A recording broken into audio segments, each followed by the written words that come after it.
Hello everyone and welcome back to Manic Analytics. In today's video, we are going to be conducting an exploratory data analysis, and for our case, we are going to be using bike sales data. So basically, this will be that's what we are going to be doing today. So today, I chose to go live and maybe meet some of my followers, so that we can maybe have an interaction as we are going to be conducting this exercise. So as I've said, this will be a bike sales data analysis, and I'm going to be doing a live exploratory analysis. Okay, so let's get started.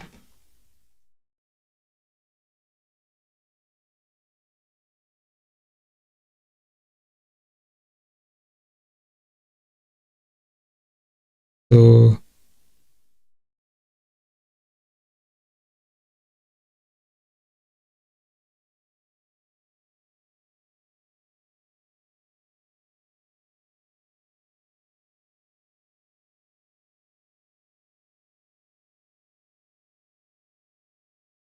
there's something.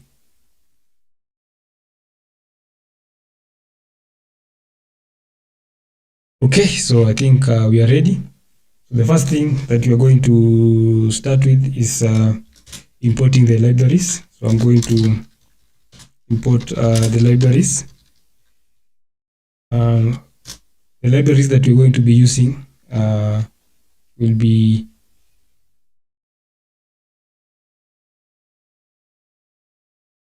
pandas, numpy, seaborn, matplotlib, as well as plotly.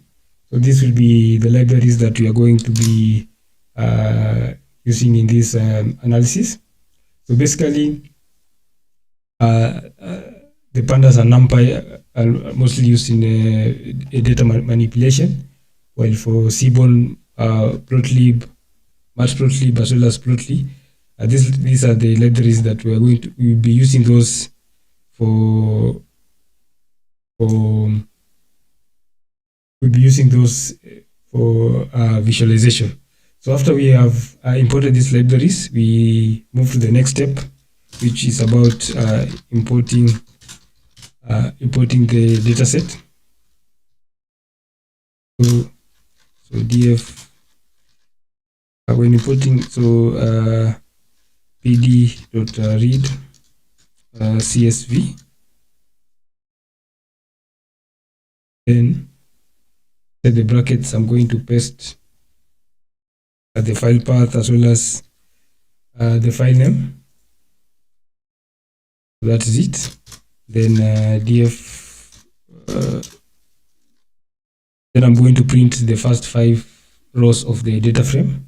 So df.head, df.head. So this is the data frame. As you can see, we have imported the data frame. So this is the data frame that we are going to be basically analyzing in this analysis. Okay.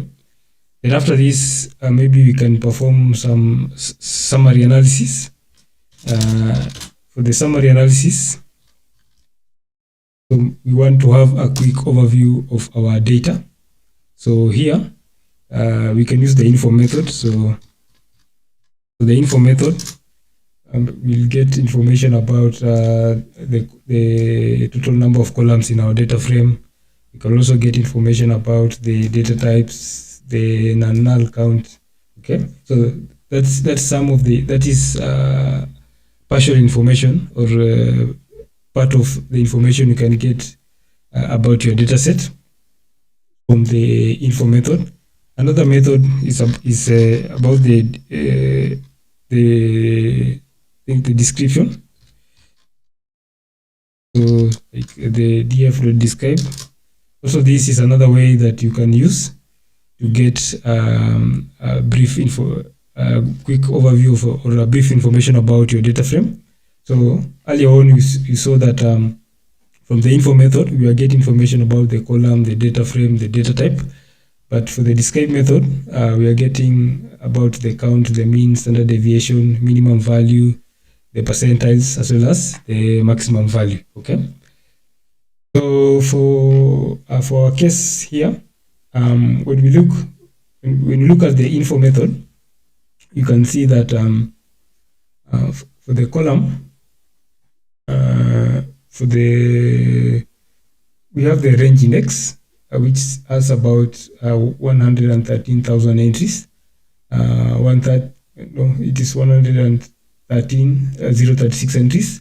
And when you look at the null count, you can see that we also have 113 and 36 null count values.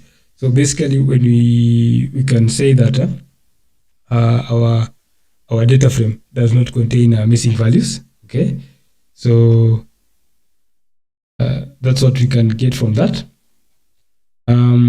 Also, another, basically, I think you've seen how or what you can do with either the info method and the describe method. So these two methods fall under the data summary, where you can obtain data about you can obtain a summary about your data. Sorry. After this, I can move on to the next step, which is about data cleaning. And for data cleaning, these are just ways or steps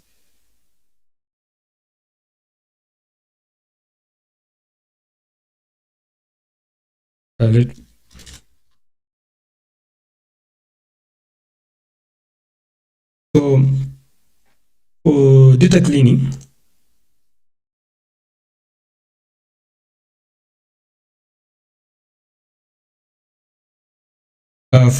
cleaning, there are steps that you can perform to ensure that you have prepared your data in a way that is perfect for drawing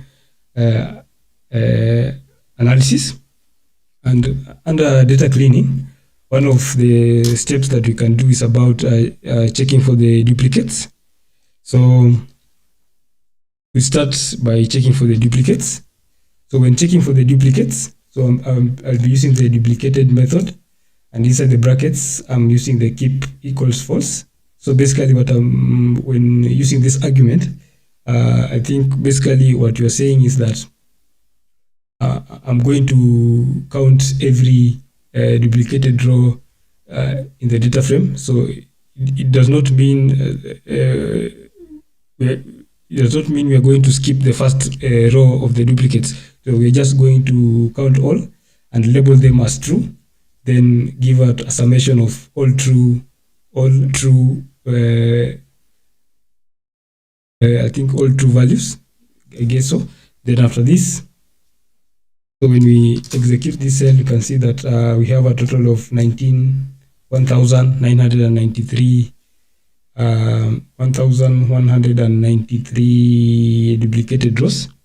So after this, we can then move on to the next step, because we don't want these duplicated rows affecting our results.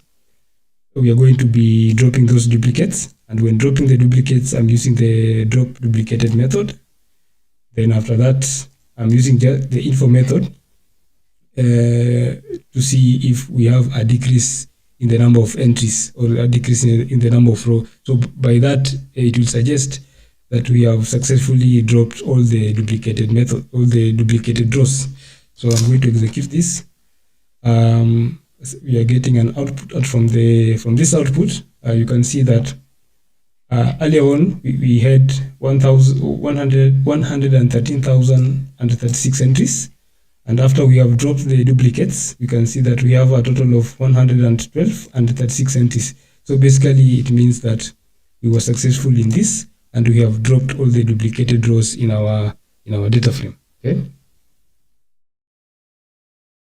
So after dropping these duplicates, we can then move on to the next step, which is all about so in our data frame, let me just recall our data. So when I recall our data, you can see we have the columns, order quantity, unit cost, profit, cost, and revenue. So ideally, our cost should be a product of order quantity as well as the unit cost. So the cost should be a product of the order quantity as well as the unit cost. So that means when we multiply 8 by 45, we should get 360, which is this. Then our profit should be again a product of order quantity and the unit price, I guess. Yeah,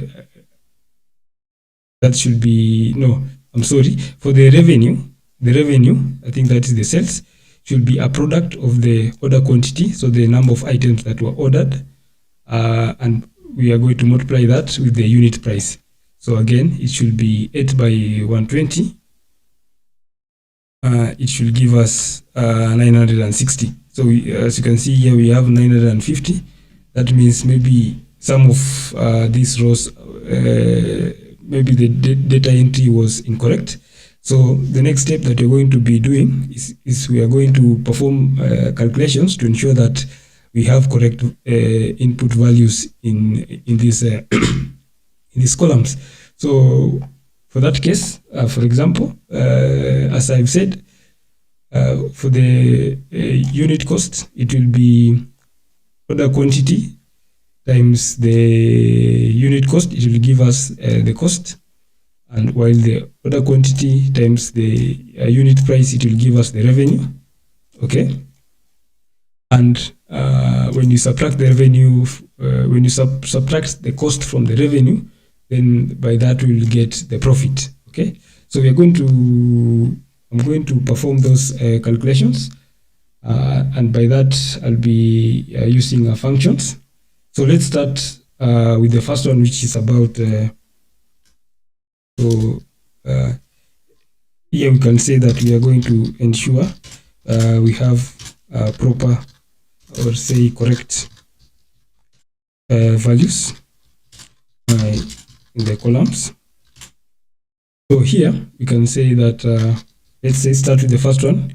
Let's start with the cost. So for the cost, let's say I'm using a functions. So I'm creating my function, and the name of the function is cost. Then order quantity. Then unit. So those are the things that we are going to be, those are the columns that you're going to be targeting. So so I'm just stating the arguments for the for our function. So unit cost. Then after this we are going to return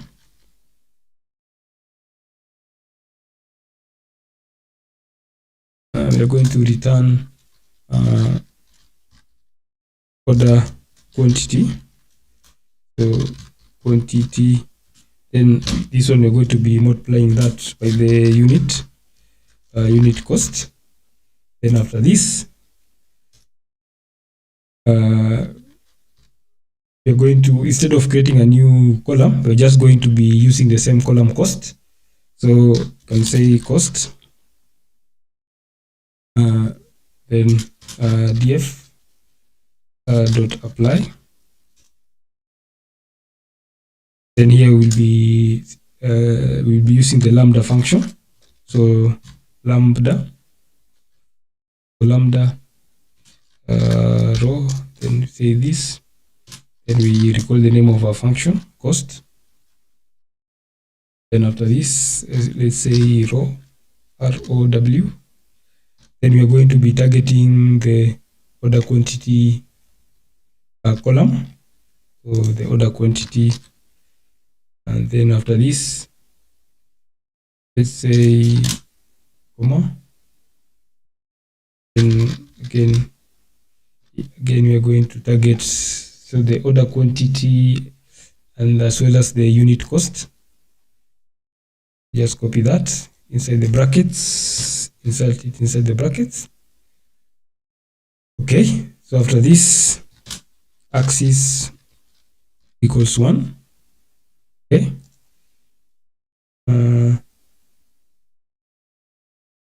So that is for the cost.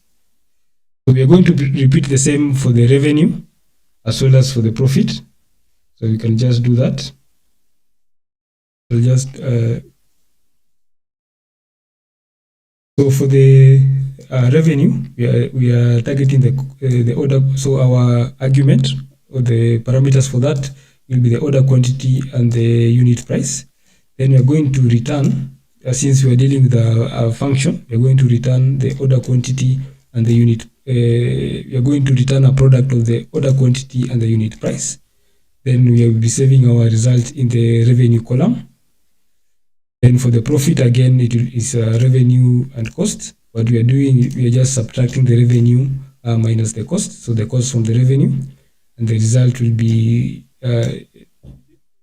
inserting in the profit column. So after this, you can just say df head. When we print this, so remember here we have 3 functions. So this one is for the revenue, and remember this one, this one is for the profit. Okay, just so costs, revenue, profit. Then when we print the result, after that we can see that earlier on it was 590 for profit, 960 revenue. You can now see 960 revenue, 360 for cost. Then the difference between these is 600, which is the profit. So you can see now that I think we have corrected this error and possibly any other error that will be occurring in the dataset. So after we are done with this, we can then move on to the next step, which is the main goal for today, which is the exploratory data analysis. So that is the goal for today, or the major objective that we are going to be tackling today. So under exploratory data analysis, there are many things that you're going to be tackling under this section. And to begin with, I'll start with the customer age distribution. Customer age distribution. So we want to we are going to use the column customer. Let me just recall the data frame. So we are just going to use the customer age to see how you can observe or see how values under a specific column in a data frame are distributed. Okay, so under the customer age distribution, I'm going to plot a histogram. So plt dot hist, then pf. So I'm going to specify the column. So the column is the column customer age. Then after this, then you can say beans, say 20.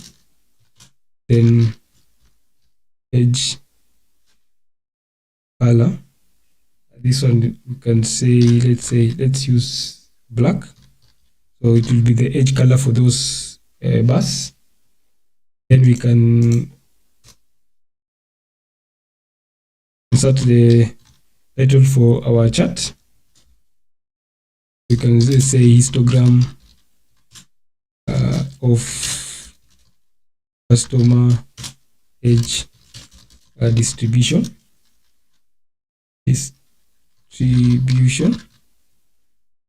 Another thing is about the X labels, the Y labels. We can just, let's say, the X labels, the Y labels, then we display our chart. So this is the chart. You can see we have the frequency against customer age, and basically from this histogram we can see how data or values under the column customer age are distributed. And I'm going to explain what we are seeing here. So when we look at this, you can say when we are going to report about this, and let's say about we start with the symmetry.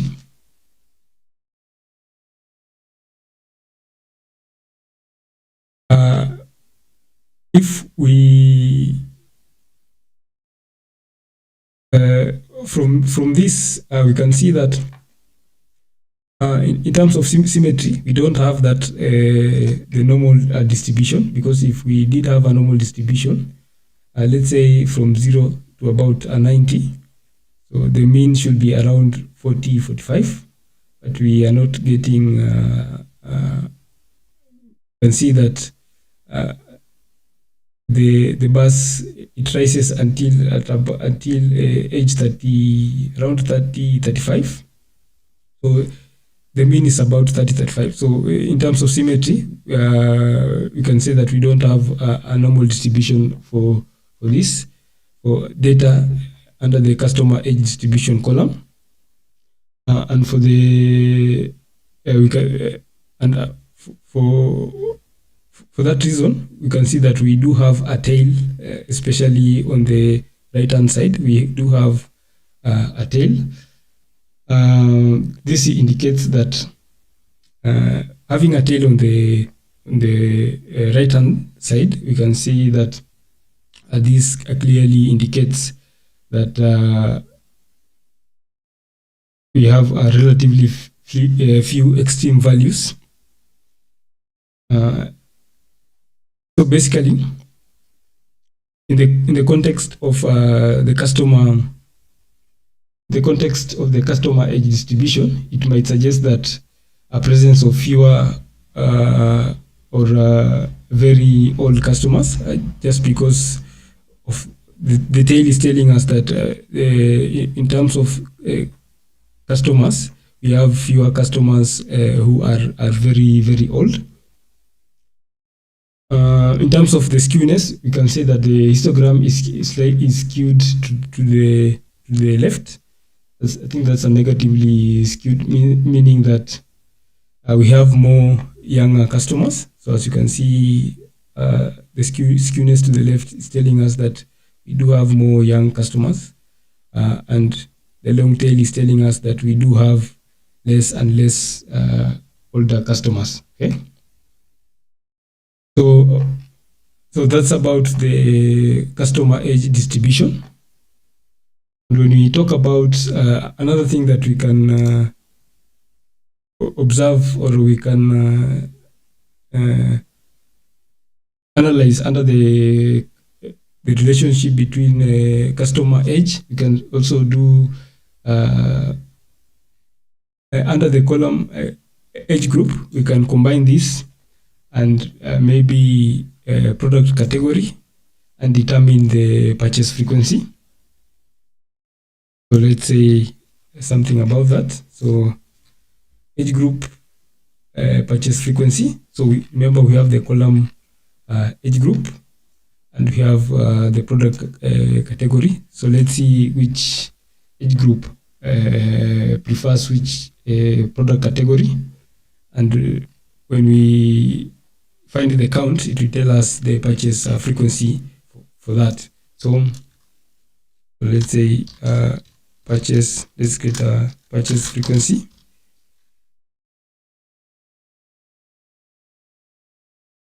So df dot group by. We are grouping this according to age group, and then as well as the product category, the product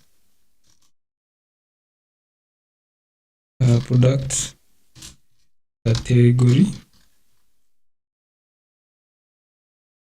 supposed to be having an underscore here.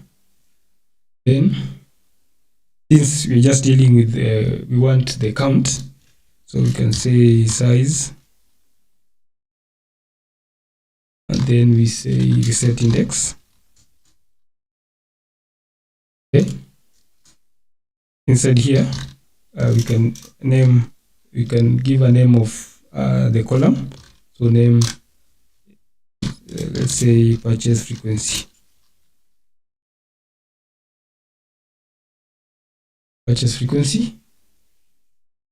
Then you can just print the result. Purchase frequency. I think we do have. Let's see how many age groups do we have. No, I think, let's say 12. Yeah. Also, you can see we have sorted our data into age group, product category, and the purchase frequency. So purchase frequency is just the count, or how many times customers under the age group 35 to 64, the adults. For example, the first row tells us how many customers under the age group 35 to 64 who are adults bought accessories. So you can see that a total of 34,369 customers bought accessories. For the age group of between 35 and 64 who bought bikes, is 12,614. Okay, so this is what we have sorted our data to this information, to this table, and from the table you can now pinpoint and see how the different customers within the different age groups are doing their purchases. So we can then represent this information using a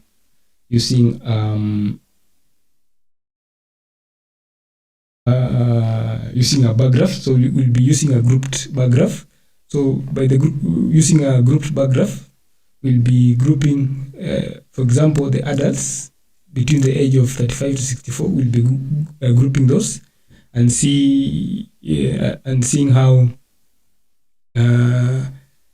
and seeing their purchase frequency with respect to the product category. Okay, so let's do that.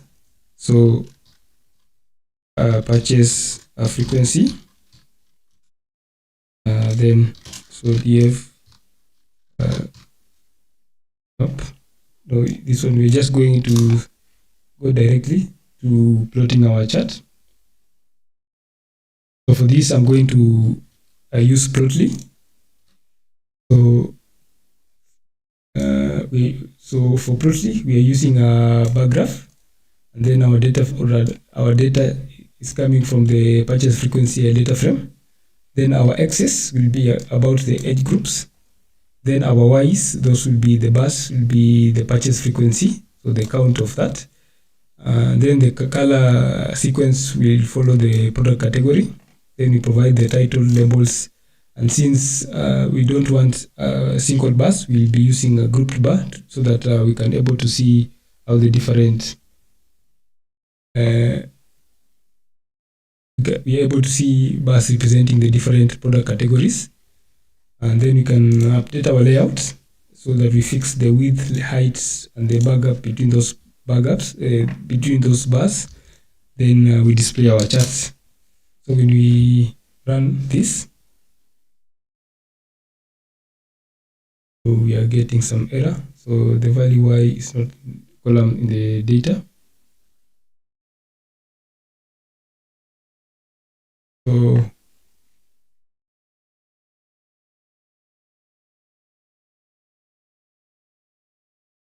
product category, purchase frequency supposed to be having this underscore here. Purchase frequency, let's see. yeah, this is the chart. And from the chart, we can now see the bus, now the purchase frequency and against the age group.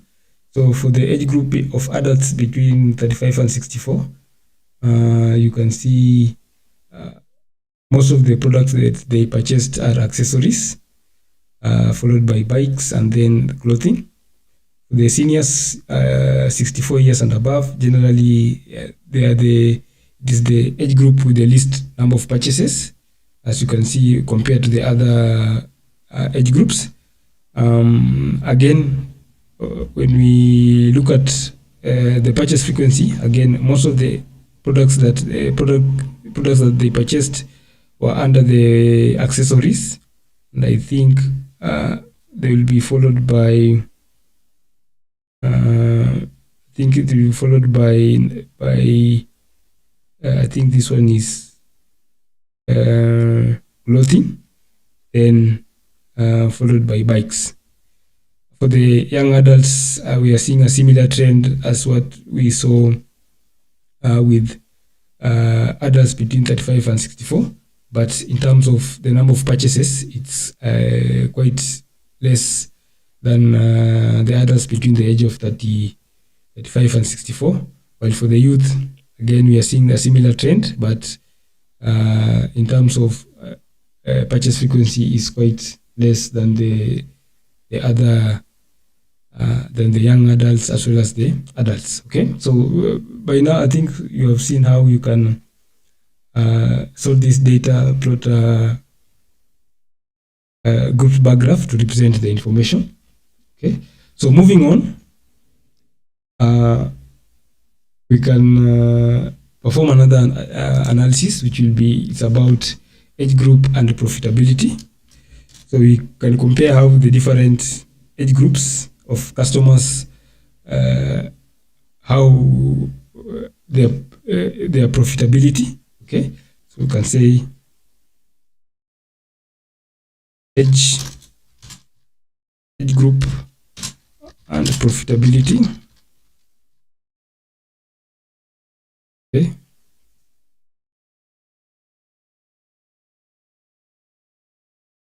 So under this, we can, similar to what we did earlier, we are going to be grouping, we are going to be using the group by function, and we are going to be grouping according to the age group and profit, because we want to see the most profitable age group. Okay. So after this, so here we are using the group by function and we are grouping age group. Then for the column profit, we want to calculate the sum so that we determine the total profit within those the respective groups. Then since we are creating a new series, we are going to reset index and provide a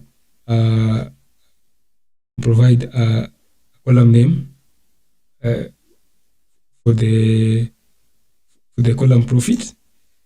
Then we can print our output. So here we can see that we have age group and the total profit column. So age group, we can now see how the different age groups are performing in terms of profit. So from the look of things, you can see that the most profitable age group is the adults, 35 to 64, with a total goods or a total sales worth 20 million, followed by young adults between 25 and 34, with total profits of total sales of about 14 million. Then the youth, less than 25, with total profits worth 5 million, and senior adults or senior customers, those are ages 64 and above, with total profits worth about 169 billion. Again, this information we can use a bar graph to represent this information.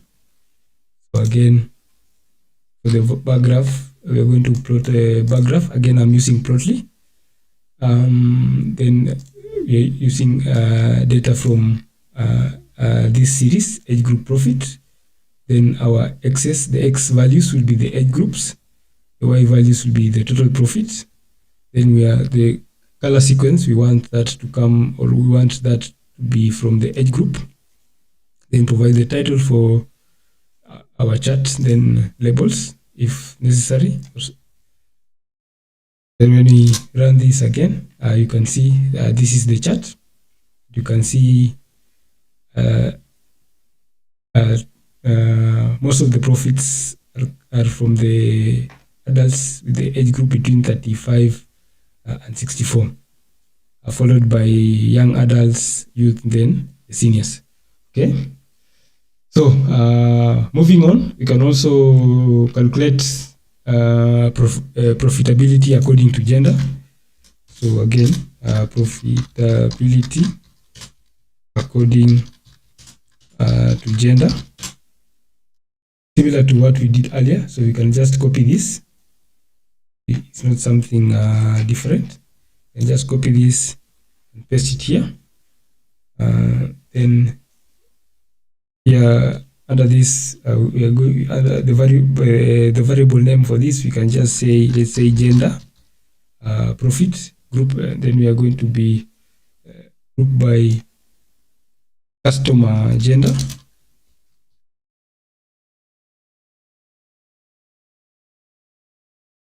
Then profit, again, this one will remain the same. Then supposed to be gender. You can just copy this, then paste it here. So this is the distribution. Total profit for the gender female and male. Then again, you can just plot a bar graph to represent this information. Then that's it. For customer female, male. So blue is for female, and red is for the males. So you can see in terms of profitability according to gender, you can see that males are more profitable with a total profit of about 21 million. Then for the female, it's about 20 million. So it's a difference of about 1 million. Okay, so they're pretty close. Okay, so moving on, we can move to another analysis, which is about product category analysis.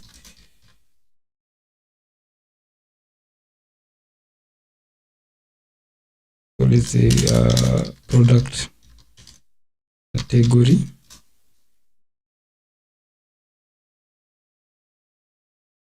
Product category analysis. Under the product category, in the column,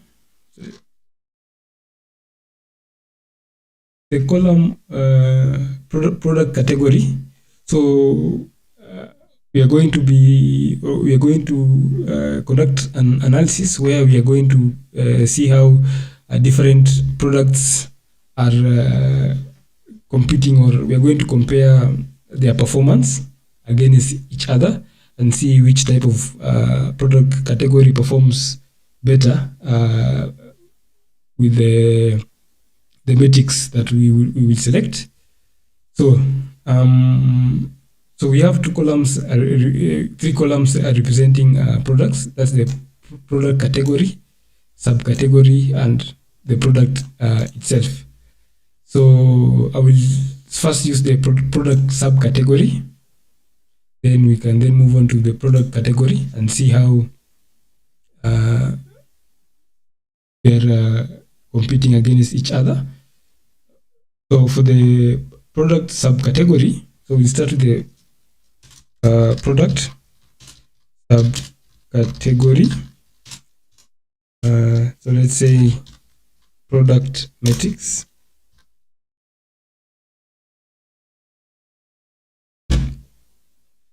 So df.group by So we are going to be grouping this under the using this subcategory.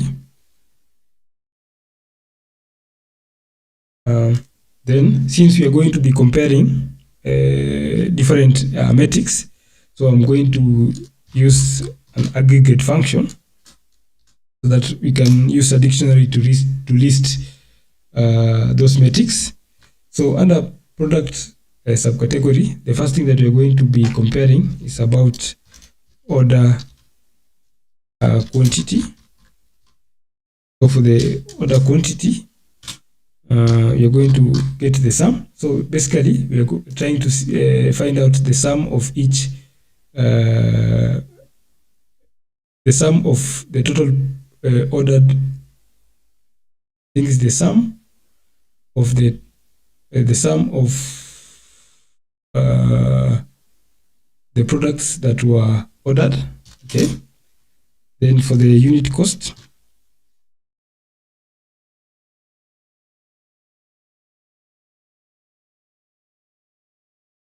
for the unit cost, we are going to get the mean. Okay. For the unit price, this one we are going to get again the mean. So for the cost,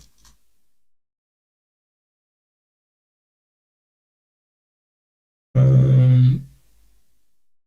the total cost of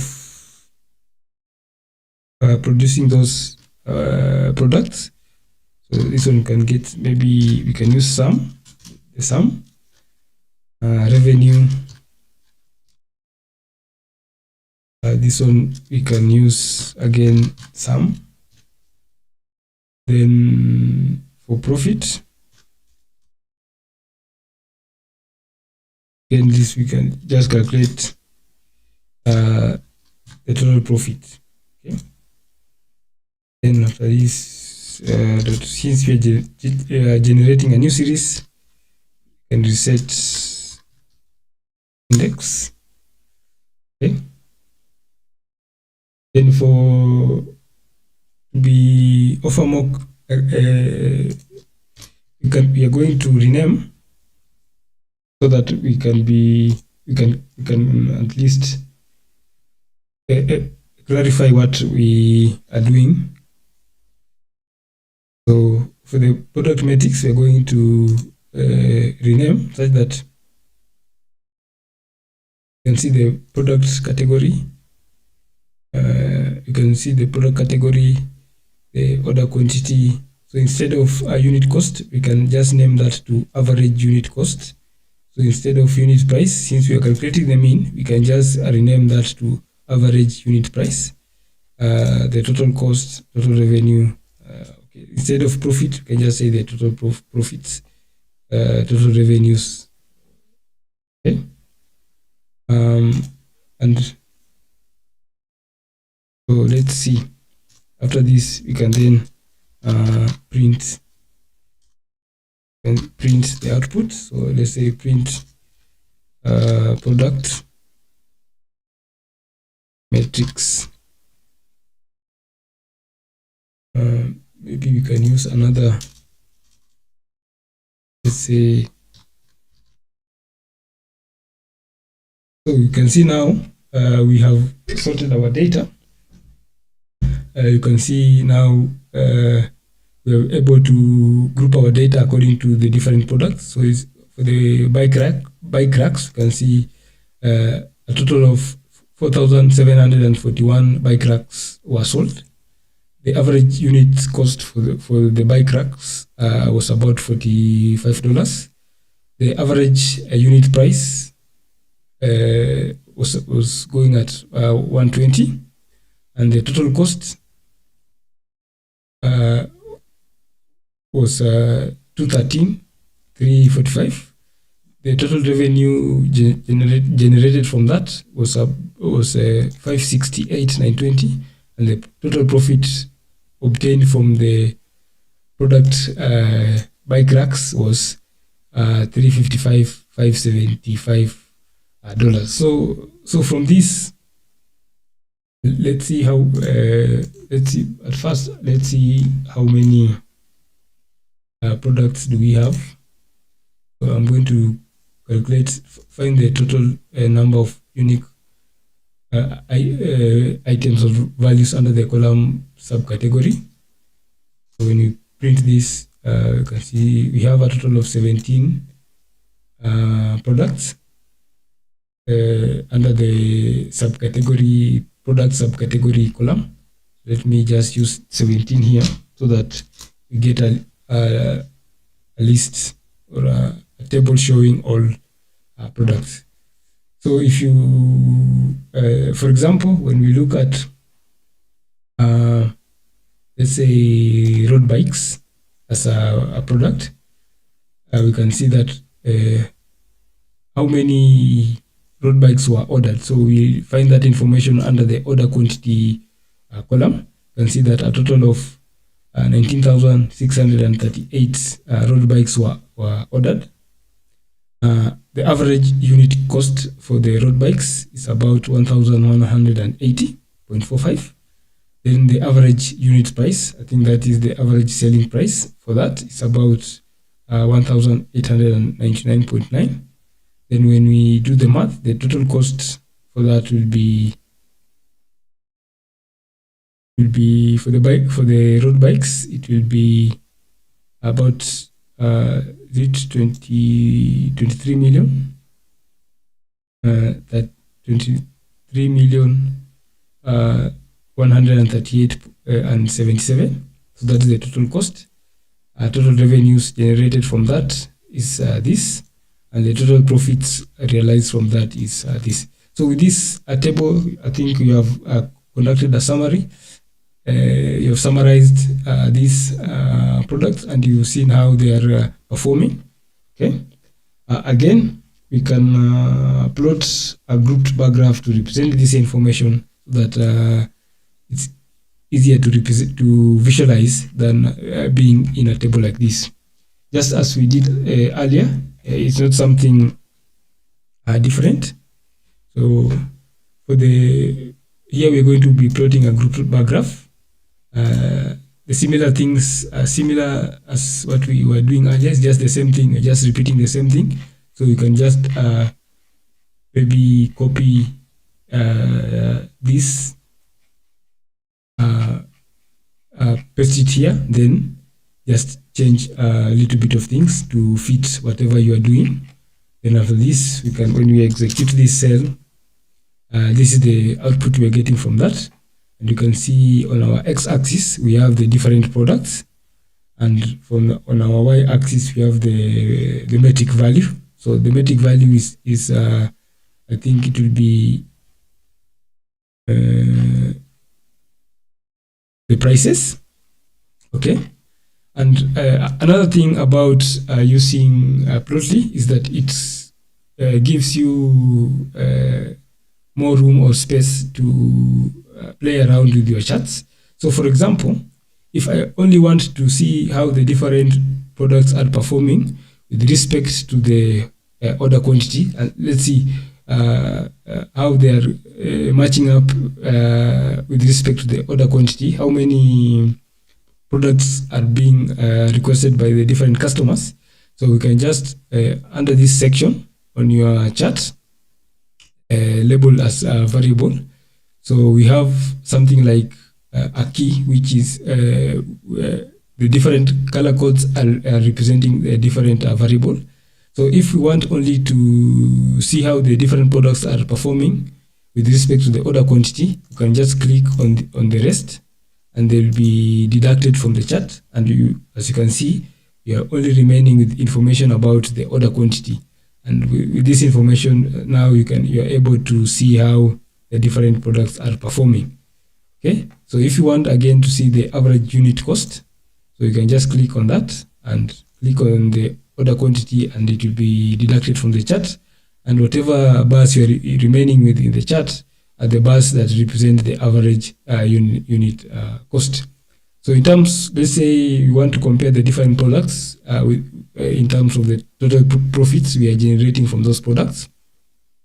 We can just click on the total profits and click on the average unit cost to be deducted from the chart. And you can see we have a bar. This bars represents the total profits realized from the different products. So I think by now you can see how we can perform these types of analysis. You have seen how why I'm preferring to use Exploratory for visualization, because it gives you much space, much room for easy manipulation of your charts, so that you best obtain the information that you need. Okay. Now that we have conducted an analysis on the product subcategory analysis, maybe you can for the let's say for the products themselves, so we have, let's say, let me see how many products is unique. We have a total of 130 products. Maybe you can perform similar analysis, but for the products, see, we have 130. So it will be a similar thing, but your bars now, remember we have 130 products. So your bars, I think they will be almost close to each other because of the many products that we do have. But let me do one for the product category. So again, it will be similar to what we have done earlier. So let me do for that, so that you're able to see. Now for the product category, I won't go into much details, because I think by now you have an understanding of what these lines of code represent, or what we are doing. So for the product category analysis, so remember we are dealing with this column, product category.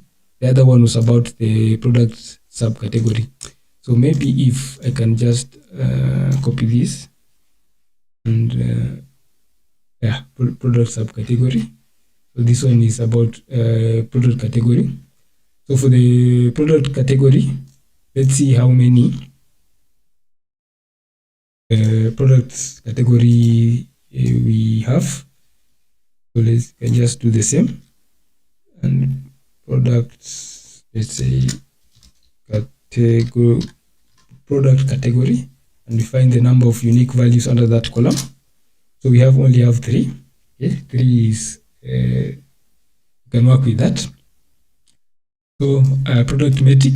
So here we are grouping by the product category. Then we are using the aggregate function, so that we can use a dictionary for the key and value pair, so that we can, let's say, for example, for the quantity, we can calculate the sum. For the cost, we can calculate the sum again. For the revenue sum, profit sum. Then reset our index, because remember we are generating a new data series or a new data frame. Then we can rename the columns for clarity, then print our output. So when we execute this, remember here we only have 3 product category. So generally the products are grouped under 3. So either we have either accessories, bikes, or clothing. For accessories, you can see that order quantity, so total products requested by the customers, our 1,042,791 products. So the total cost for these products was 6.2 million. The total revenue from this was 16 million, about 16.6 million. And this is the total profit. So again, the same thing for the bikes. This is the total bikes that were requested, the total cost, the total revenue and the total profits. Okay. Again, we can plot. So as you can see that these things, as we move step by step, you can see that these things are now becoming simpler and simpler. So this is the code that we'll be using to plot that. So as you can see here, we can just change products, let's say category analysis. So we can see I think we have 1, 2, 3, 4. It's supposed to be so for accessories, you can see that again, when we want to compare the different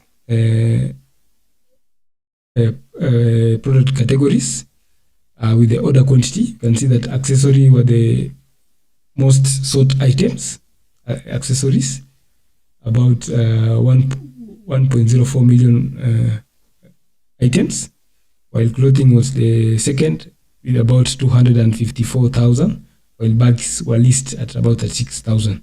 So if you want to compare the total revenues, total revenue or sales according to the different product categories, you can see that bikes were generated most of the revenues at about 68 million, followed by accessories at 16.6 million and clothing at about 9.25 million. So you can again compare the different product categories using the different metrics.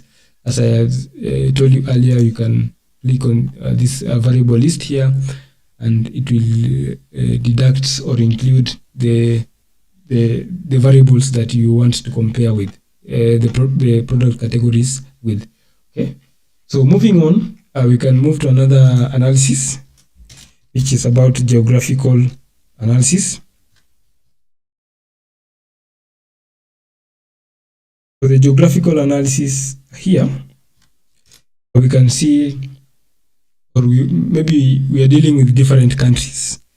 So remember, we are dealing with different countries. So maybe we want to determine which is the most profitable country we are dealing with, okay? Or in terms of sales, or in terms of revenue, or in terms of, I think those are the most viable we can compare. So again, we're going to compare country and sales. So country and sales, so country and revenue. So when we compare the country and revenue, so we are just going to be grouped by country and revenue from our data revenue. Then for the revenue, we are going to sum so that we obtain the total sales. Then we reset our index because we're generating a new column. Then we can just print that. So maybe let me find out how many countries we are dealing with. So let's say country.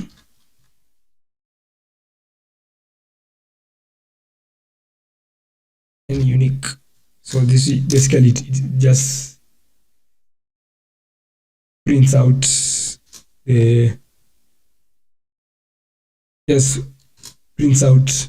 the count of the unique values under the specified column in your data frame. So we have 6. So since I'm fond of using the head method to print out the data frame, so I would like to at least have all countries being represented on the output. So you can see country and the total revenue. The most profitable country in terms of sales, I think it's Australia. No, I think it's this one is 30. I think it's it will be United States, about 30 million, followed by this 25 million. So to avoid that confusion, let's just plot a bar graph to represent this information so that we are not confused about which country is most profitable. So when you plot a bar graph, you can see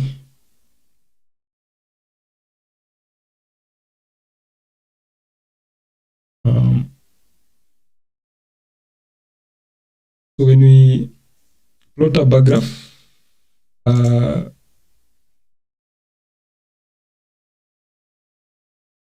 we just check the stream. Okay.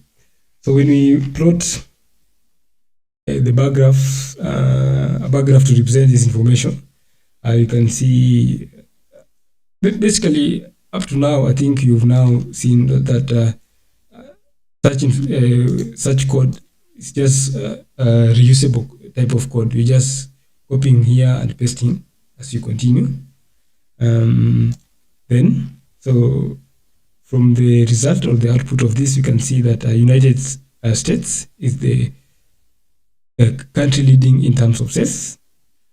So about 30.5 million sales, followed by Australia at 25.3 million. Then United Kingdom at 11 million. The list is Canada at about 7.98 million. Okay, so I think in terms of geographical analysis, I think that's all about geographical analysis. You can do the same for the state.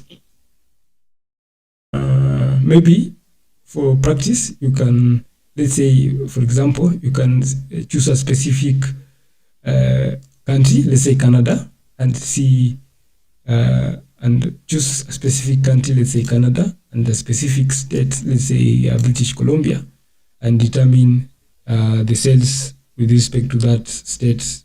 Okay, so maybe you can do that as an assignment for yourself. Okay. The next important analysis that we can do is about the correlation analysis.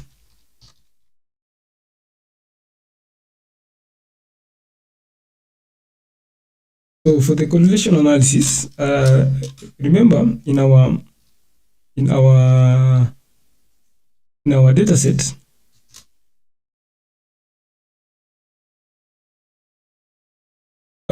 we have these columns, and in some ways or in some words, these columns can be seen or can be determined to be attributes. Okay, so these are the attributes in our data frame. So these attributes can have some type of correlation. Okay, so under correlation analysis, that's what we are going to be looking at. Okay, so we are trying to see how the different attributes are correlating with each other. Okay, and for correlation analysis, as we all know that having a correlation closer to 1, we can say that is close to a perfect correlation. That means that as one quantity increases, so does the other. And having a correlation that is close to 0, the two items you are trying to compare with, or the two items that you're trying to compare have not a negative. They are in terms of correlation, they are least correlated. Okay, so for the correlation analysis, mostly we will be dealing with the numeric columns in our data set or in our data frame. Okay, so the first thing that I'm going to do is that I'm going to list the columns that will be performing this correlation test. So I'm going to list those columns.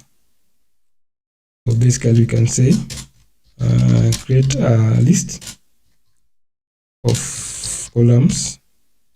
Okay, so I've created a list columns. So we are going to be looking at correlations between these columns: the customer age, order quantity, unit cost, unit price, profit, cost, revenue. Then after this, we can perform now the correlation itself. So we can say correlation matrix. Let's can just say, let's say correlation. I'm not going to create a correlation matrix for that. So correlation, then I'll specify the columns. So the values under in the column, in our list columns. Then we are going to be doing a correlation for that. Then we can just say correlation so that we print out the output from that. So we have 1, 2, 3, 4, 5, 6, 7. 1, 2, 3, 4, 5, 6, 7. Okay. So this is the correlation.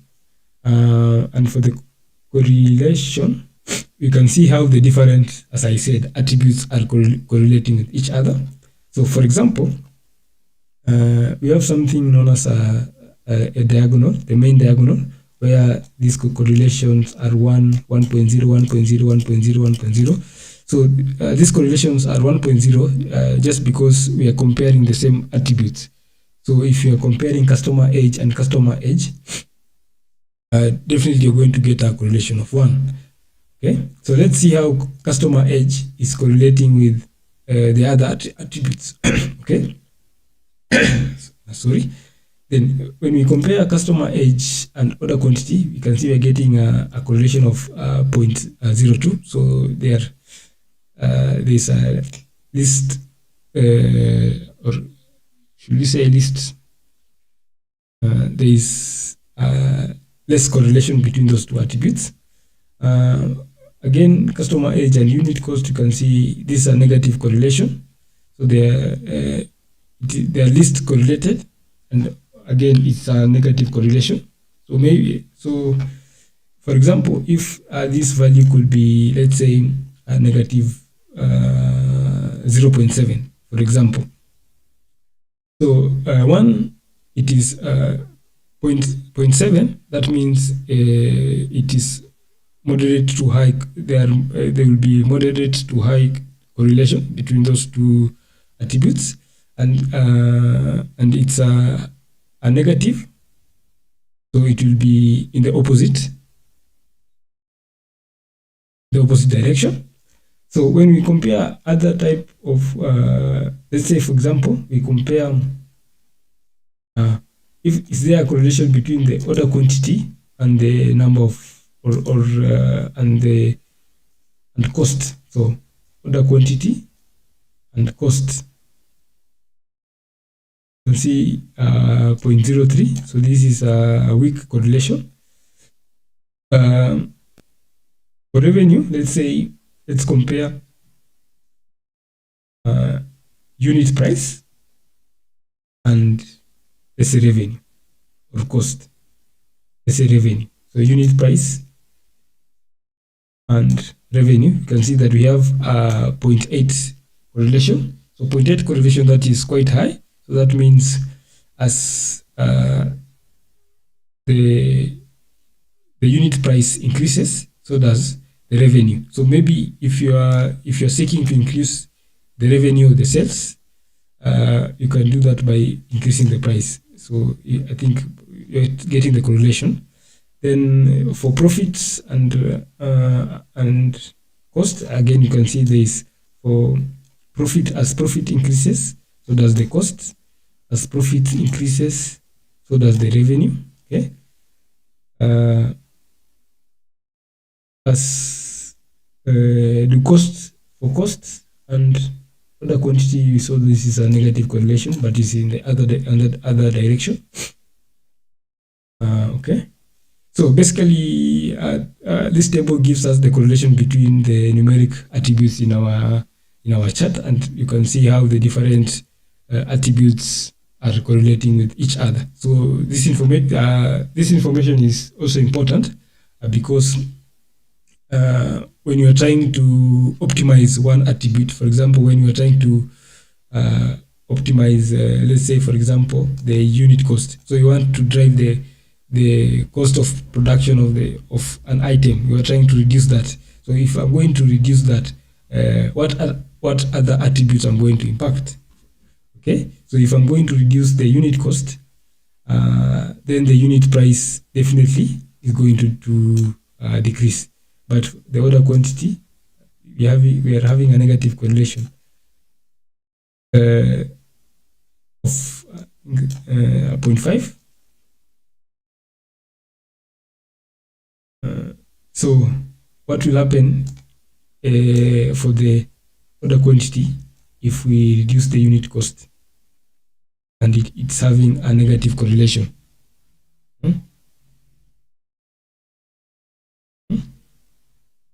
What will happen for that? What will happen in that case? What will happen?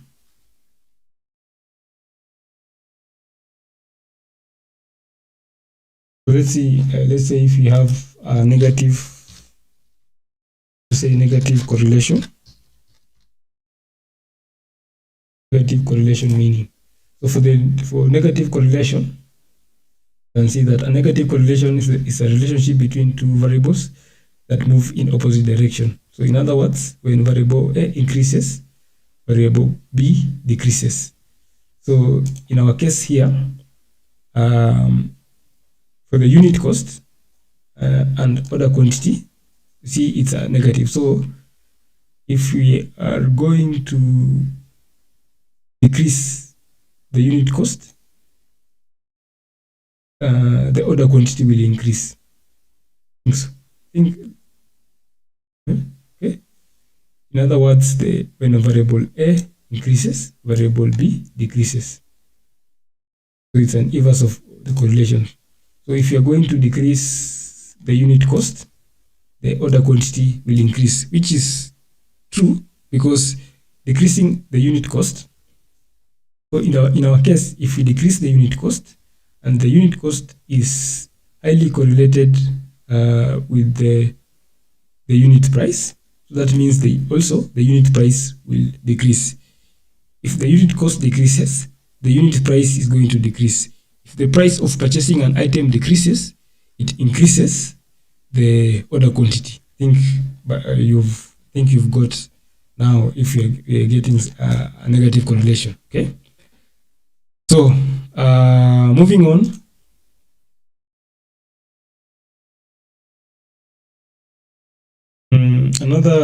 Another test will be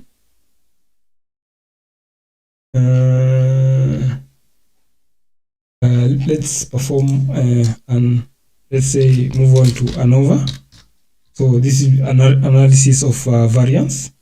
So for ANOVA test, this analysis of variance. So for ANOVA test, let's perform an ANOVA test where we are going to see if. So for ANOVA test, basically this is a test for significance. So let's see. So we can say that this is a test for significance. Just do away with this. I can say that this is a test for significance. Okay, let's use this as a markdown.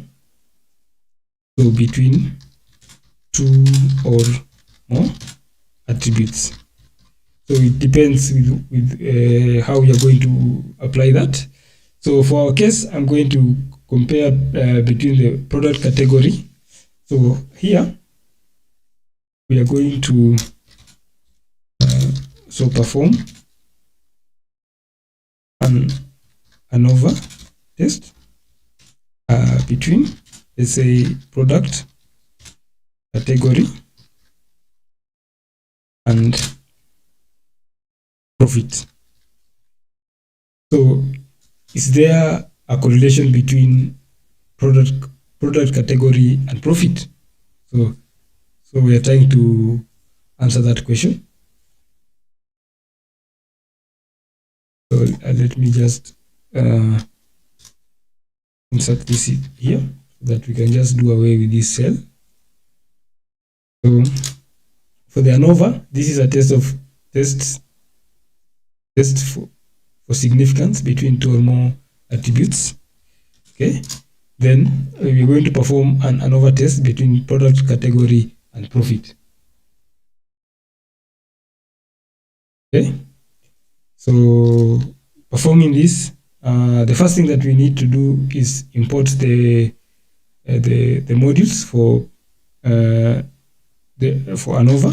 So from scipy dot stats import f one way. Okay, so that's the module for that. So we'll be using one way ANOVA. So after we have imported this module, we need to set our hypothesis. So generally, we usually have two hypotheses. So we have the null hypothesis as well as the alternative hypothesis. So our null hypothesis states that there is no significant difference in mean profit among different product categories, while our alternative hypothesis states that there is a significant difference in the mean profit among or at least two product categories. I think this should be profits among profit in product. I think it should be product categories.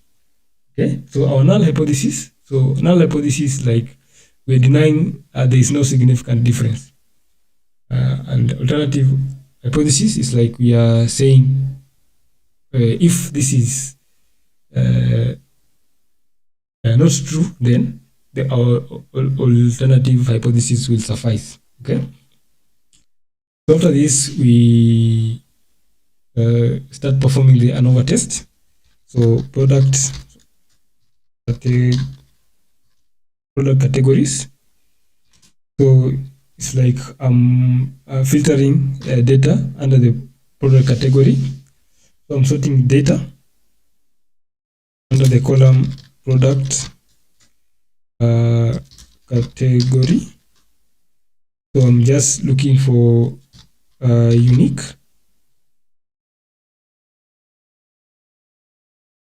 values under the product category column in our data frame, and those unique values are being stored in the variable product categories. Since you're comparing, at least we're comparing two attributes, then I'm going to create another so category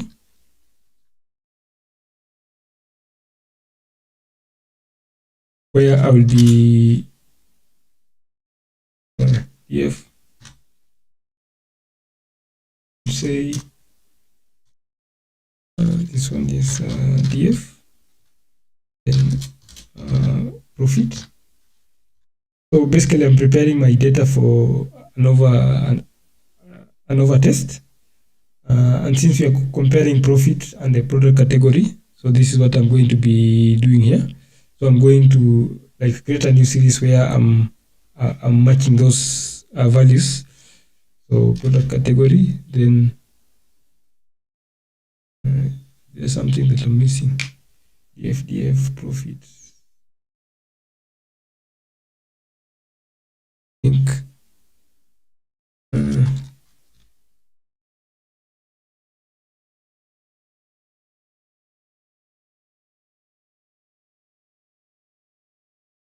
this df, then create another one. Products product category.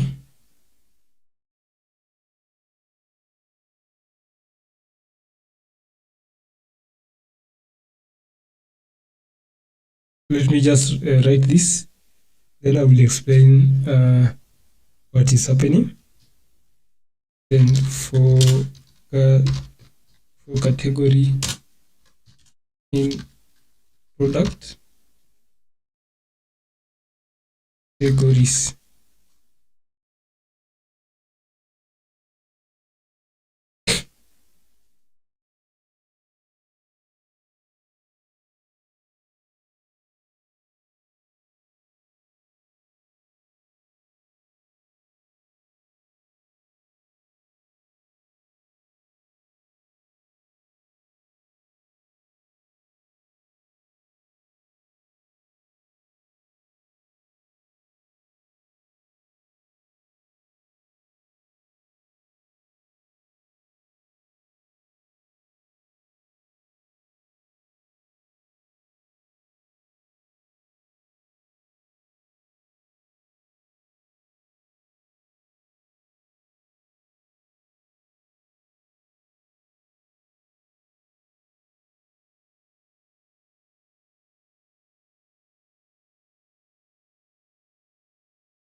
category groups, okay, I think it's okay.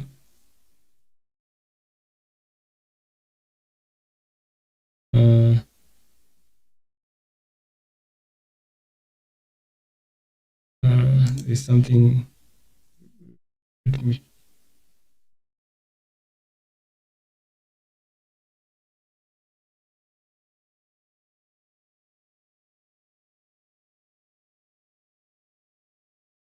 So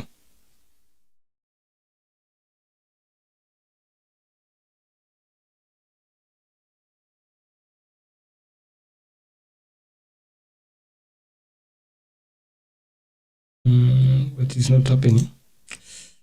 Thing is,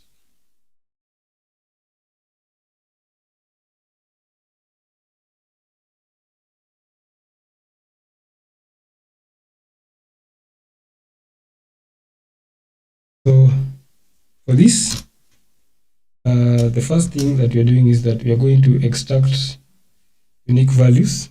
Here we are going to extract unique values from the product category attribute in the data frame. Okay.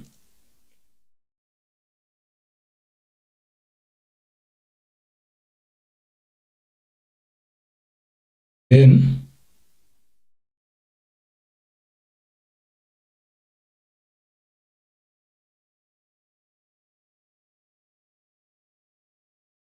there's something happening with the string. Let me just correct it.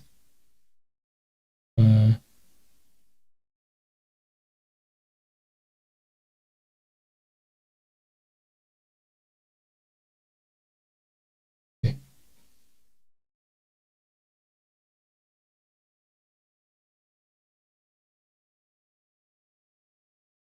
It's okay. Then after we have extracted the unique values from the product category attributes in the data frame, we are going to do a list comprehension. And by this, you are going to create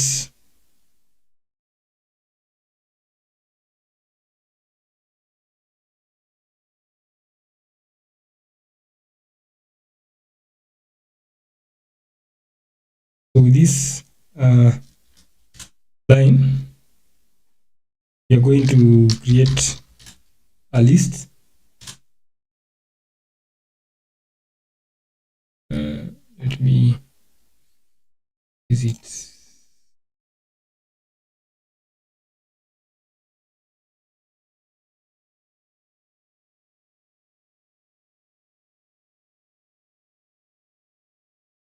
We're going to create a list of profit values in each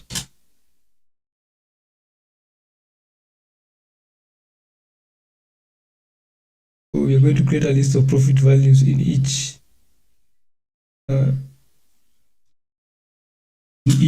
unique product category.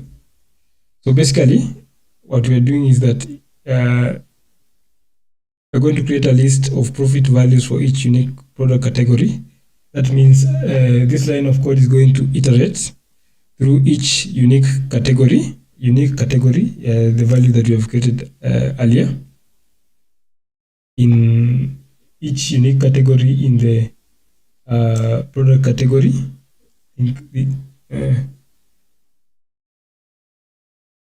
and selects the corresponding profit values from that. So here, I think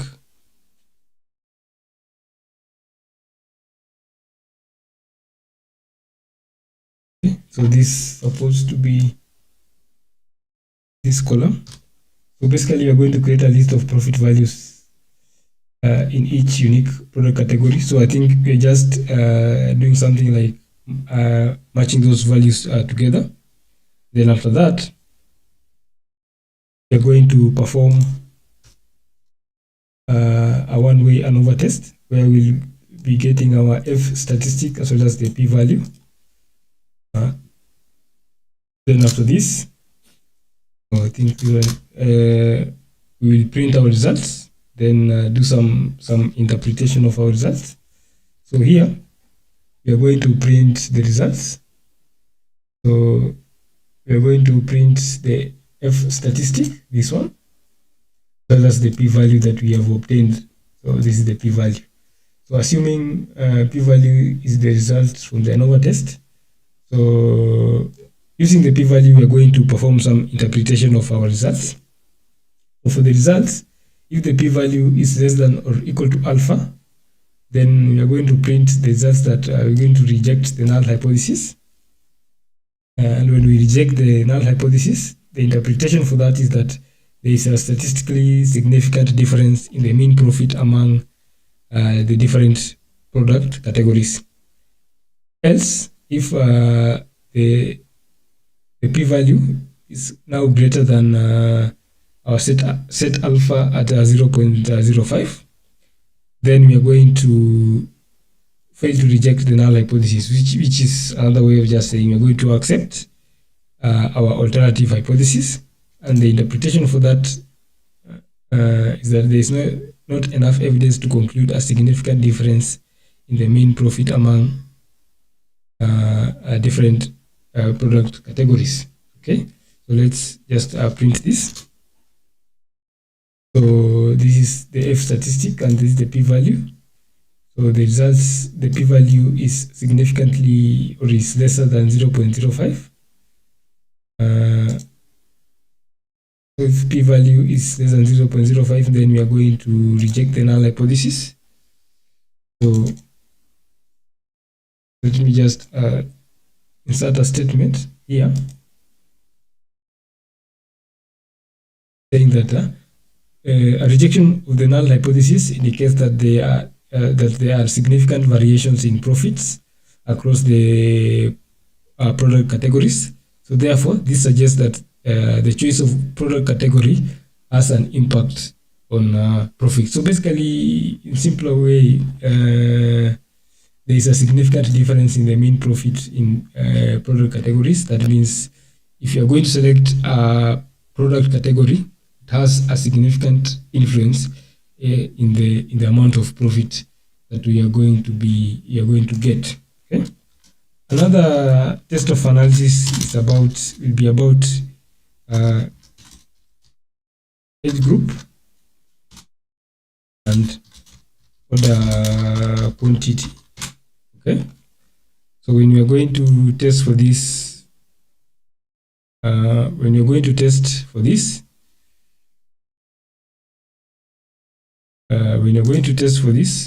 okay, so let me just check for the, again, I'm having a little problem with the streaming, so let me just correct it. So this is my first time streaming, so I'm just getting familiar with what I'm doing. I'm not excellent at I've not mastered the art of setting everything in perfect. So I'm just learning on the job as we proceed. Okay, so bear with me on this one. So let me just, so for the, I think it's now back up and running. So for the age group and order quantity, so basically the type of question, a hypothesis is just a question that you're trying to answer. So in our case here, age group and order quantity, so we are trying to ask ourselves, is there a correlation between age group and order quantity? Does a certain age group has an impact on the quantity of orders that specific group is likely to request? Okay, so again, we're going to set our null and alternative hypothesis. So I'll just set them here. So our null hypothesis is stating that there is no significant difference in the mean order quantity among different age groups. And the alternative hypothesis will state that there is a significant difference in the mean order quantity among the age group. So this is the question that we are trying to answer. Similarly, as to what we did earlier, we're just going to be repeating the same thing. We're just going to be applying the same idea. So we are finding the unique values under the age group and the group data. As we saw earlier, this is just we are trying to create a list of profit values in each unique. So earlier on, it was about creating a list of profit values in each unique product category. So here we are creating a list of order quantity among the different age groups. So that's what we are doing with this. We're using this line for that. And after we have doing something like we're just matching the different age groups and the order quantities simply with this line of code. And after we are done with that, we can then move on to the step where we are doing the ANOVA test or the ANOVA analysis.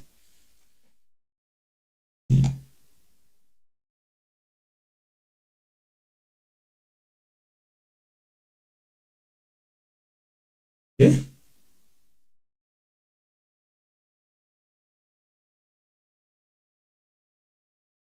So after we are done with that, so after we are done with that, so after we are done with that, let me just correct this again.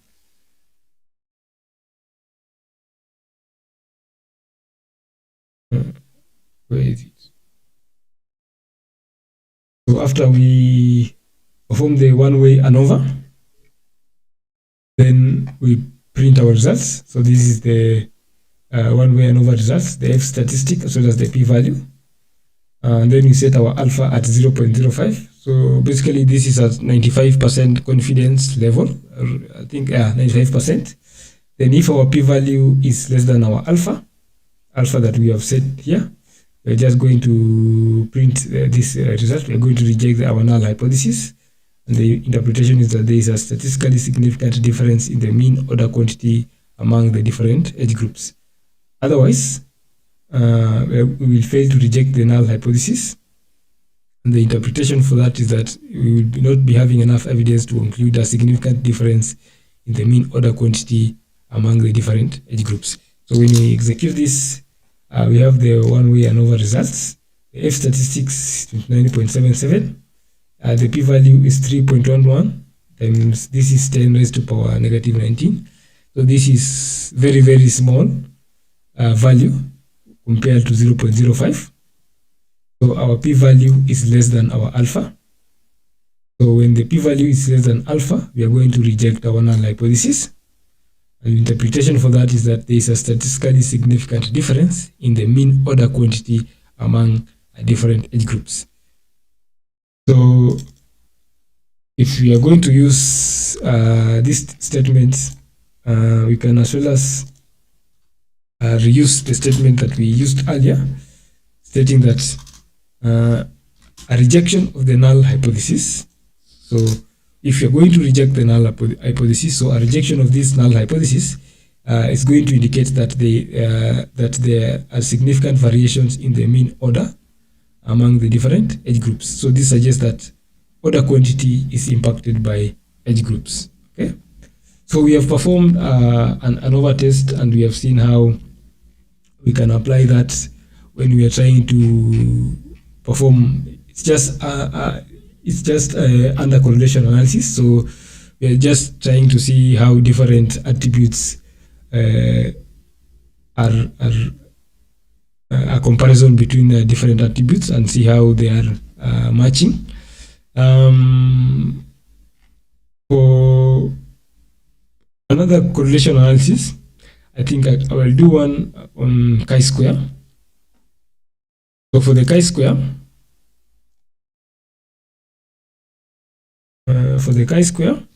this one is mostly used when you are comparing two groups or two attributes that have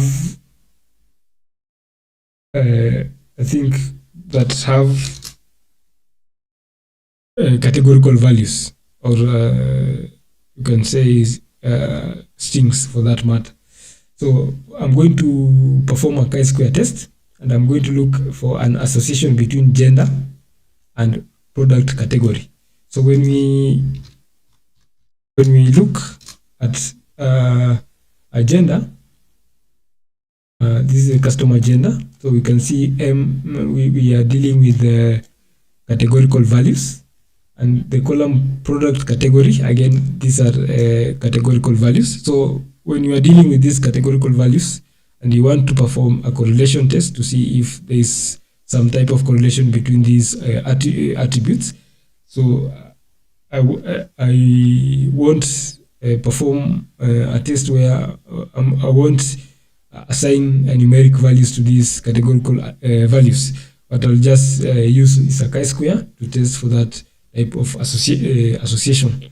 Again, similarly as to what we did earlier, we will start by stating our null and alternative hypothesis. So again, this is our null hypothesis, and this is our alternative hypothesis. So similarly to what we did earlier, so we're going to import the module for chi-square test. Then after that, we are going to create a contingency table. For this one is not a region. For this one will be for customer, customer gender, and product category. So I'm sorry for that. So this is the contingency table, and this is just a cross tabulation between the customer gender and product category. So if we can just see how the table looks like, so we can just copy this, and then so if you want to see how the table looks like, the cross tabulation, this is the cross tabulation between the customer gender and the product categories. Okay, so this is the cross tabulation when we are dealing with that. So let me just do away with this. And so after this, we are going to perform a chi-square test, test for independence. For the chi-square test, these are the metrics that we are going to be getting from that test. That's the chi-square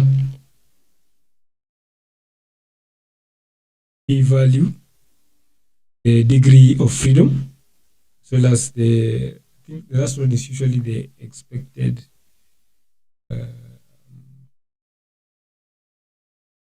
but the most important things will be the chi-square value as well as the p-value. Those are the two most important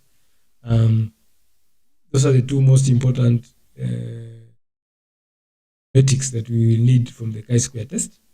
So we are using the chi2 contingency function, this one here, and we are supplying in the contingency table. And as you can see, this is the contingency table, just a cross tabulation of our two attributes. Then after that, we are going to print the test results. So printing this, as I said, we will need the chi-square value as well as the p-value. Those are the two most important values that we will obtain from the chi-square. So now again, since we are going to be interpreting our results, we set our alpha to 0.05 at 95% confidence level. Then similarly, this will be how we are going to interpret our results. So I'm going to execute this cell, And you can see this is our chi-square value, 18.47. This is our p-value, 9.71 raised to power 5. Since this value is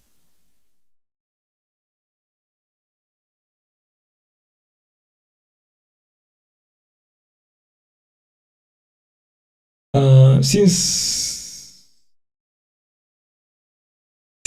this value is significantly or is less than 0.05, then we are going to reject the null hypothesis as we saw.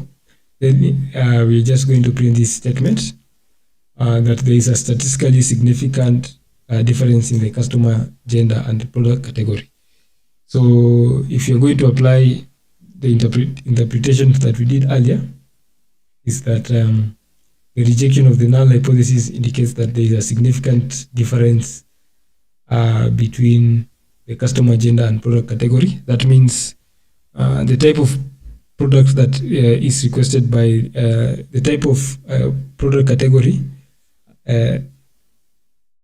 how custom product category is determined by the customer gender. I think we can put it like that. Okay. So moving on to the last thing that we're going to be analyzing today is about trend analysis. So under trend analysis, we'll be performing let's say things like let's say if you want to determine monthly sales, quarterly sales, yearly sales. So those are the things that you're going to be performing under the trend analysis. Okay. So let's begin with, for example, if you are asked which is the month with the most sales. So let's determine, just like a trivia question, which is the month with the highest number of sales. So let's ask that question. It's like a trivia question. So let's find out. So let's find out. So let's say monthly sales. So df dot group by. So we'll group by according to the month, and highest sales, that means we are dealing with the revenues. So revenue. So we are going to sum, then reset. Sum. Then since we're generating a new series, we're going to reset index. Okay. So here we are grouping by month and revenue. So we just under the, let me recall my data frame. So we are targeting the month column as well as the revenue, which means the total sales for months, for the different months. So after this, we are going to find the month with the highest. So let us find. So here we you can say here we are just doing some grouping. So we are just grouping months with total sales in those months. Okay. Then after that, now let's find the month with highest sales or revenue. So let's say max sales month. Here we will say monthly sales. Then you can say we are going to be using the log function. So monthly, I think it will be monthly sales, monthly sales. I think that's it. Then here we are going to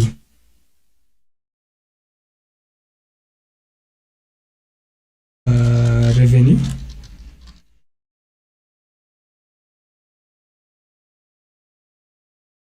Then we basically what we are finding the maximum. I think it's just the maximum value. So I think index maximum.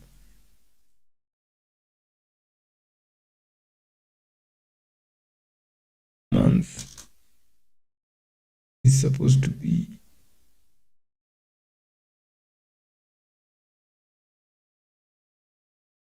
monthly sales, supposed to be monthly sales. This one's not supposed to be here. Yeah, monthly. Okay, you can just close this. Then we print the f string, so the month with the most sales is in max. Then you can just recall this, copy this, paste it inside here. When we execute, so we are getting an error. This is unterminated. So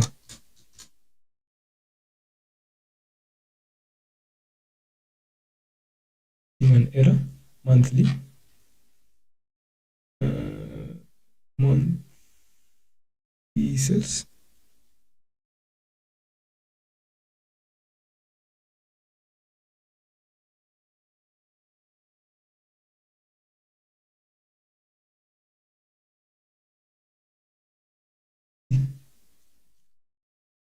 Assuming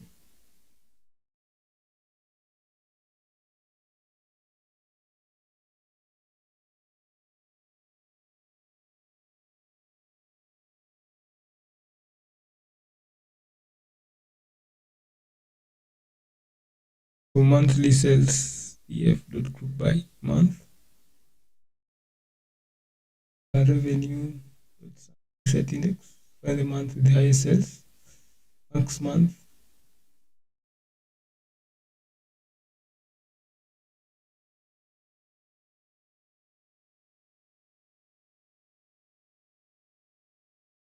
this is supposed to be month. Oh, we're getting an output. The month with the most sales is December. So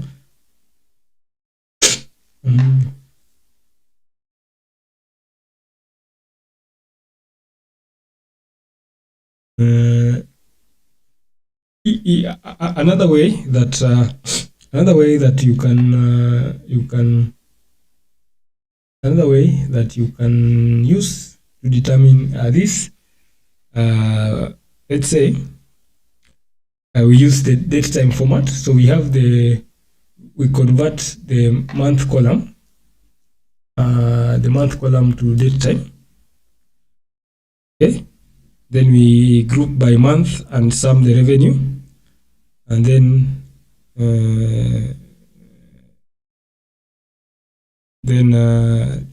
maybe plot a line graph to represent that, something like that. So let's see how we can do that. So let's see how we can determine that. Now for this we are going to use our visualization chart to represent that information. So we want to see the whole month between January and December and find out within those months which month has the highest, amount of sales or revenue. Okay, so and this I'm going to use the date to convert, since we are dealing with time, so the columns that I'm going to be using, I'll be converting those to a date time format. So I'm going to convert the month column to date time format. So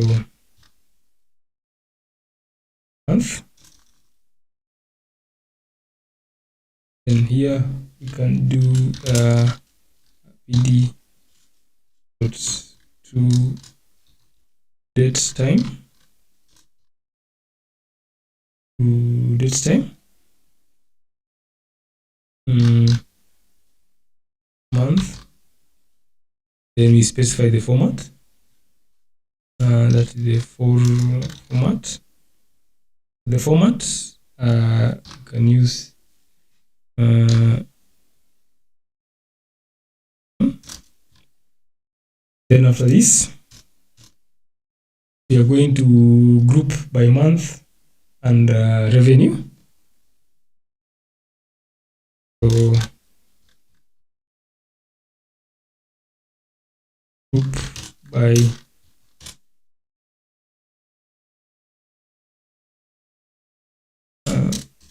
month and revenue. So you're going to group by month and revenue. So month revenue here, say df dot group by, supposed to be month, then supposed to be revenue. Then after this, we're going to sum. Then we are going to reset index. Then here inside these brackets, we're going to rename the column. Let's say total revenue. And after this,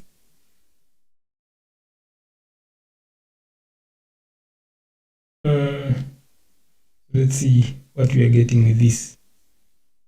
Let's see. Okay, so month total revenue. Okay, so we can see that under the month column we only have a certain year, month, and date. Year, month, date, year, month, date. So I want to reorder such that instead of this date, we replace that with the month itself, the name of the month itself. Okay, so month revenue. So say month.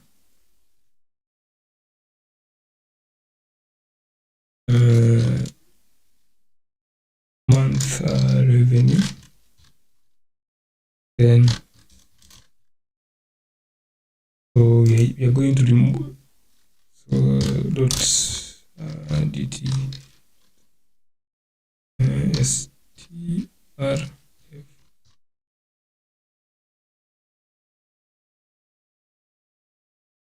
We're just going to use this format. I think it's meant to be. So basically here we just to convert back to month names. Okay, so as you saw, it was giving us dates, so we want to change that to the month names. It should be January, February, March, April, May, June. Okay, so I think you are getting that by then. For this we are going to reorder such that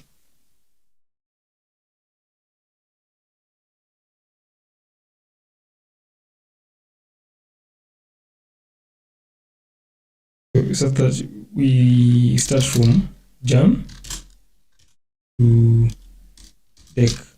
Okay,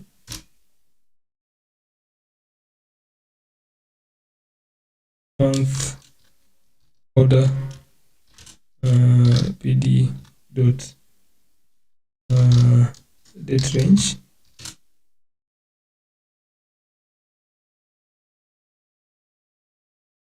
So we are going to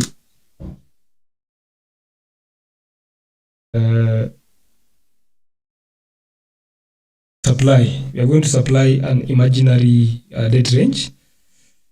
So example that says that, for example, let me use 2022. Okay, so let's say 2022 January first day. Then this should end the year again 2022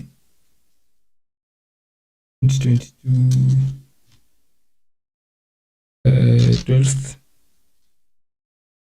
01. That's it.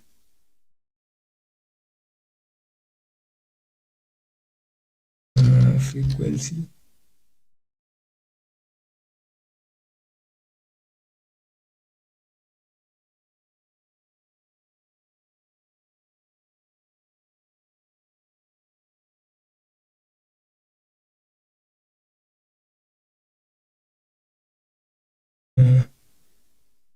Just this. Just copy this. Paste it here. Okay. And then monthly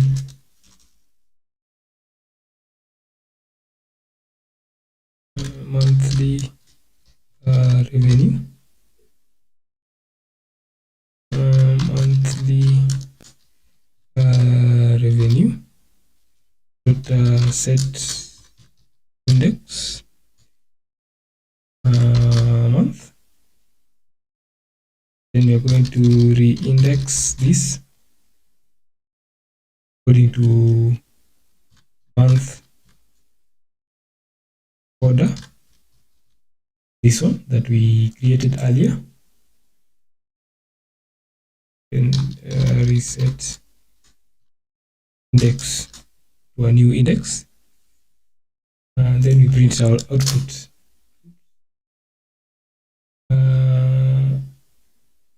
Supposed to be month revenue, if I'm not wrong. Month revenue. Monthly revenue month. So now we can see we have reordered January, February, March, April, May till December.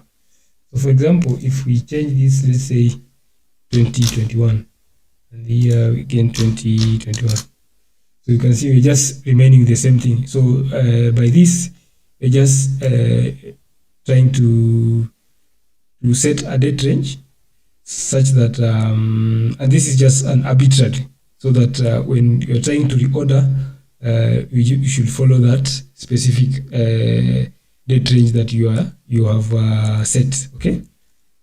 Then after this, we can then again use Plotly to plot a line graph. So let's use Plotly to plot a line graph.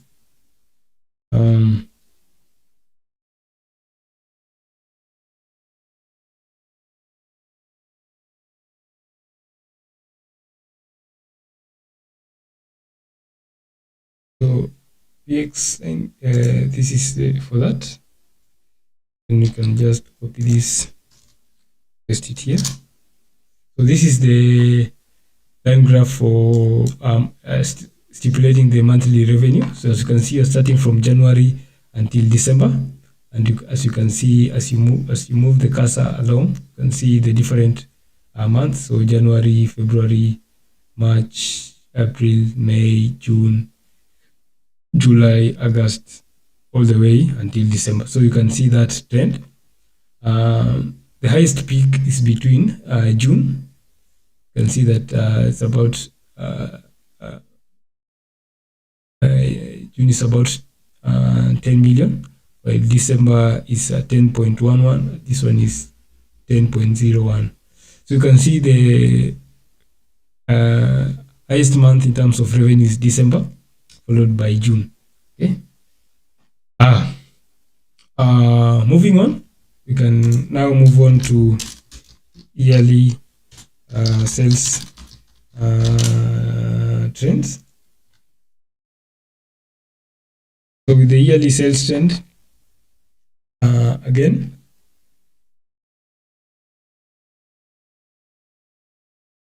we can start by converting now. Earlier on, we were converting the month column to date time format. This one we are now converting the EF here. Here we are converting the dates. We are converting the now the dates column to date time format. So you can say convert the date column to what? To a date time format. So then from that, we will be extracting the year from the date column. So we are extracting the year from the date column. And then from that, we will be doing some grouping. And for the grouping, you're going to group by year and the sum of revenue. So yearly sales, you're going to group by year and revenue.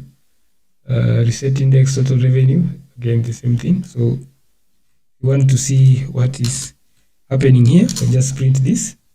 And as you can see here, the year and the total revenue 11, 12, 13, 14, 15, 16, and so forth. Then you can just plot a line graph for this using Plotly. So line, then you can see this is okay. So this is the yearly sales trend. So between 2011 and 2016, as you can see, this is how the sales were performing. So we started at 2021 started at about 10 million. We moved at about 10.2 million in 2012. Then we took a slight jump to about 16 million in 2013. Then about 15 million, a slight drop in 2014. Then another huge slump up to 22 million in 2015. Then a slight decrease to 19 million in 2016. What about monthly sales trend from the list year 2011 to the final year of the current year 2016? How can we see how monthly sales trends were performing, or how is okay? So similarly, as we did earlier, we are going to convert. So here we can say monthly sales pattern. Okay. So monthly sales pattern. Just do pattern.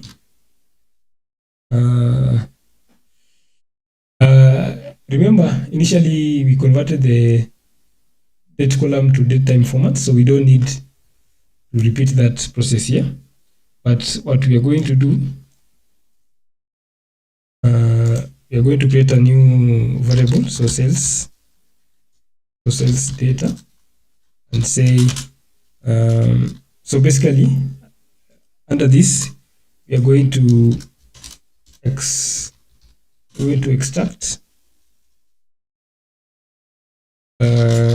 dates and revenue columns So sales data. Then what we then we should do a df. So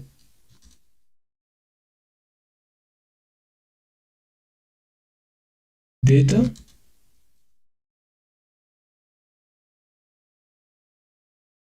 and revenue. That's it. We are going to extract those two. So if you print sales data,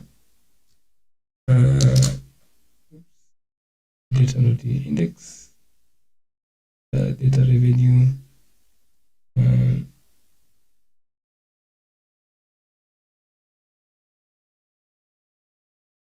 let's see if we'll be getting something.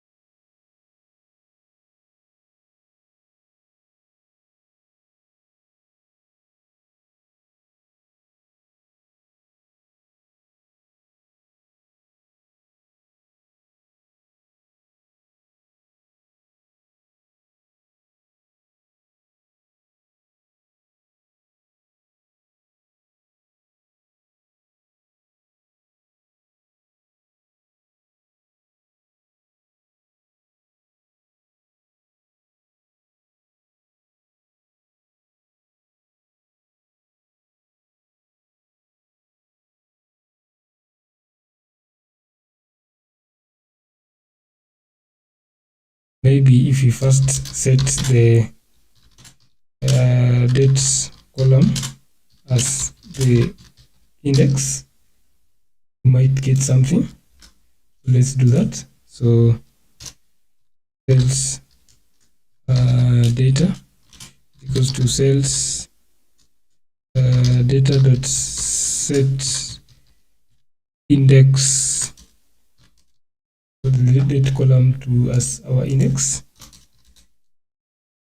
Again, we're getting an error.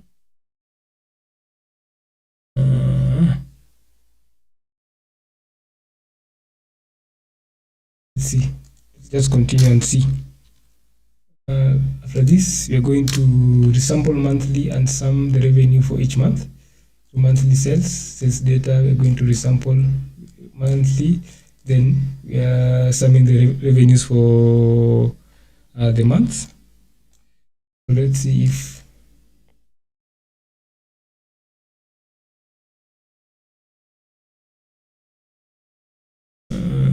monthly sales. Oops, we are getting an error. So the data not in index. Let's see. df.det this time.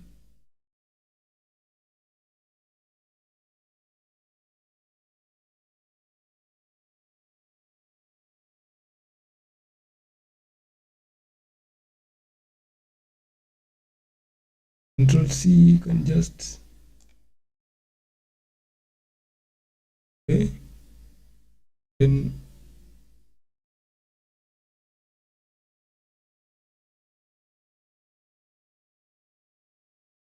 see if we can get something.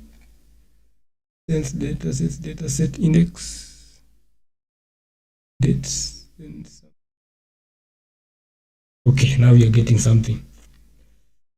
So let's see.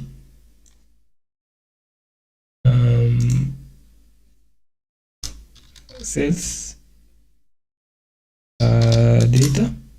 Yeah, now when we convert this, then extract the data and the revenue column, then we are setting the date column to be our index. As you can see, the date column, we want that to be our index.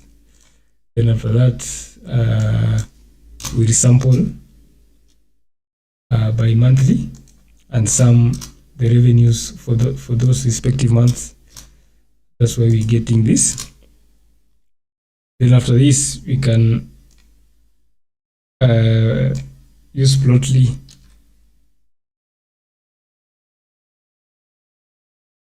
to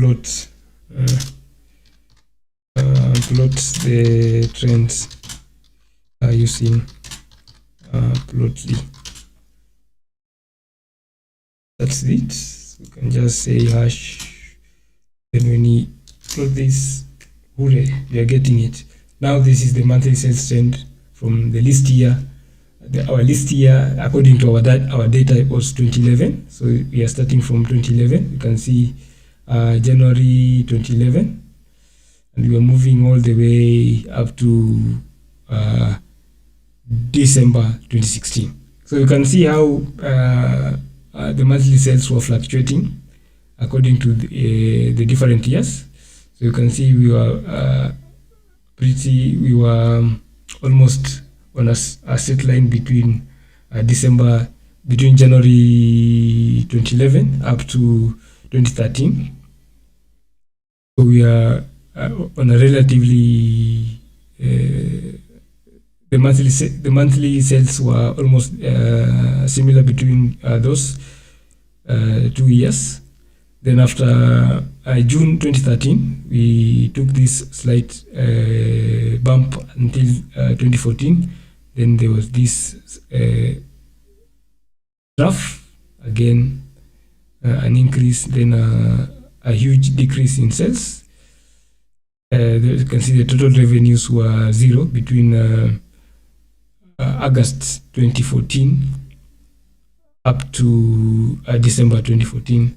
Then after that, you can see. So that was according to the different months. So if we want to determine quarterly sales trend, so we can just do that. Quarterly sales trends. For the quarterly sales trends,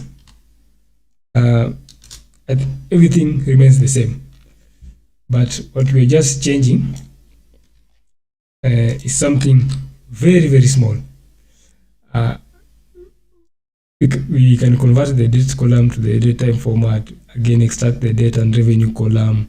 That remains the same. Set the date column as index, it remains the same. Now when it comes to resampling, remember for the monthly we were resampling using the different months, so monthly wise. But for quarterly, just do a simple thing, change M to Q.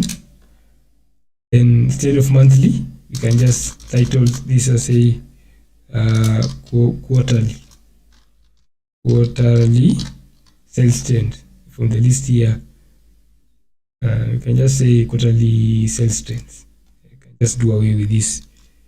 It's irrelevant. Then everything remains the same. So we're just reusing and recycling our code.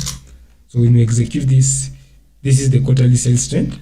So as you can see, it somehow resembles the monthly sales, but for the quarterly sales, remember we are summing the monthly revenues for 3 years. We sum them, another 3 years, another 3 years, another 3 years. But as you can see, it somehow resembles the monthly sales trends. Okay, so I think that's the end of today's analysis. So so that's the end of today's analysis. So again, this is my first online or live analysis. So moving forward, I will be doing more of this online analysis, because just as a way to interact with you. So I think that's it for today, and until next time, see you.